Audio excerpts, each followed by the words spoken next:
এনসিপির রাজনীতি যখন গোটা বাংলাদেশে ছড়িয়ে পড়েছে, এনসিপি যখন নিবন্ধনের জন্য আবেদন করেছে, ঠিক সেই সময়টাতেই জাতীয় নাগরিক পার্টি এনসিপির কেন্দ্রীয় কার্যালয়ের সামনে পরপর 2 দিন ককটেল বিস্ফোরণ করা হয়েছে। বন্ধুগণ আমার, জাতীয় নাগরিক পার্টি এনসিপির অগ্রযাত্রাকে কোন অশুভ শক্তি তারা যদি থামিয়ে দেবার চেষ্টা করে, আমরা তাদেরকে স্পষ্ট করে বলতে চাই, এনসিপির উপরে আক্রমণ করে, ককটেল বিস্ফোরণ করে, গ্রেনেড নিক্ষেপ করে, আমাদের উপরে হামলা করে কোনোভাবেই সংস্কারের কার্যক্রমকে দাবিয়ে রাখা যাবে না। এনসিপির উপরে হামলা করে কোনোভাবেই বিচারকে দাবিয়ে রাখা যাবে না। এনসিপির উপরে হামলা করে কোনোভাবেই পুরনো ফ্যাসিবাদকে বাংলাদেশে ফিরিয়ে আনা যাবে না।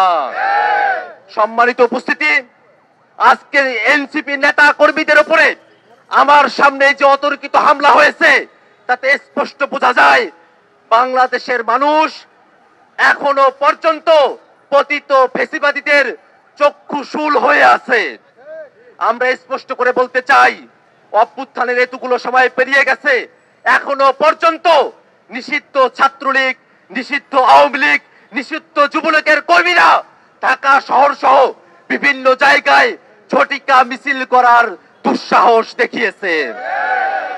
ঝটিকা মিছিল করার দুঃসাহস দেখানোর পরও আইন শৃঙ্খলা বাহিনী এখনো পর্যন্ত ওই সন্ত্রাসী ছাত্রলীগ, যুবলীগ, আওয়ামী লীগকে গ্রেফতার করতে সক্ষম হয় নাই।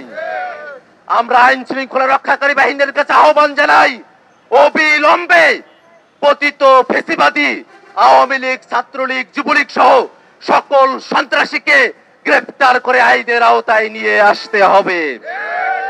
এসএমসি ওটসালাই এলো আরো উন্নত নতুন প্যাকে, জীবন বাঁচায়, জীবনকে এগিয়ে নিয়ে যায়।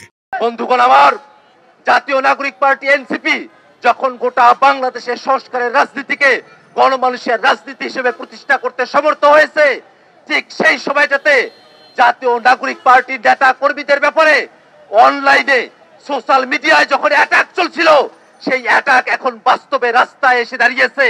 আমরা স্পষ্ট করে বলি, অনলাইনে হোক, রাস্তাঘাটে হোক, জাতীয় নাগরিক পার্টি এনসিপির উপরে সর্বোচ্চ আক্রমণ আসতে পারে, আমাদের জীবন সংকটে পড়তে পারে, কিন্তু কোনোভাবেই জাতীয় নাগরিক পার্টি এনসিপির নেতা কর্মীরা তাদের লক্ষ্য থেকে এক বিন্দু পেছনে সরে যাবে না। বন্ধুগণ আমার, সারা বাংলাদেশে যখন এনসিপি তাদের কার্যক্রম পরিচালনা করছে, নানা গোষ্ঠী এনসিপি নেতা কর্মীদের উপরে, তৃণমূলের নেতা কর্মীদের উপরে হামলা করেছে। আমরা বাংলাদেশের পুলিশ প্রশাসন, বাংলাদেশের আইন শৃঙ্খলা বাহিনী সকলের কাছে উদাত্ত আহ্বান জানাবো, বাংলাদেশের যে প্রান্তেই জাতীয় নাগরিক পার্টি এনসিপির কোন কর্মী, কোন নেতা, কোন শুভাকাঙ্ক্ষী যারাই আক্রমণের লক্ষ্যবস্তু হোক না কেন, তাদেরকে নিরাপত্তা দায়িত্ব আপনাদের সকলের। এনসিপি নেতা কর্মীদেরকে নিরাপত্তাহীন করে বাংলাদেশের গণ অভ্যুত্থানের লক্ষ্যকে অর্জন থেকে কখনোই বিরত করা যাবে না। সম্মানিত উপস্থিতি, আমরা খুব স্পষ্ট করে বলতে চাই, আজকের এই হামলার সঙ্গে যে বা যারা জড়িত আছে, তাদের প্রত্যেককে অবিলম্বে গ্রেফতার করে আইনের আওতায় নিয়ে আসতে হবে। সারা বাংলাদেশে পতিত ফ্যাসিবাদী, পতিত স্বৈরাচার, পতিত ফ্যাসিবাদীরা যারা ঘুরঘুর করে বেড়াচ্ছে, বাংলাদেশ বিরোধী ষড়যন্ত্র করছে, তাদের সকলকে আইনের আওতায় নিয়ে আসতে হবে।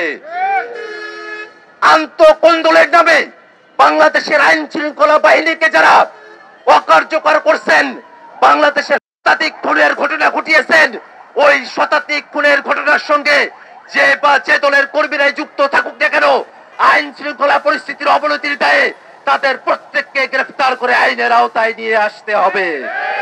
বন্ধুগণ আমার, একই সাথে আমরা খুব স্পষ্ট করে বলি, বাংলাদেশে এনসিপি যে অগ্রযাত্রা নিয়ে তাদের যাত্রা শুরু করেছে, সেই অগ্রযাত্রায় আমরা আমাদের শহীদ ভাইদের উত্তরসূরি, আমরা আমাদের শহীদ ভাইদের উত্তরসূরি, আমরা মরতে প্রস্তুত, কিন্তু বাংলাদেশের স্বাধীনতা, সার্বভৌমত্ব, বাংলাদেশের গণতন্ত্র এবং বিচার ব্যবস্থাকে আমরা 1 সেকেন্ডের জন্য আমরা ধ্বংস হতে দেব না।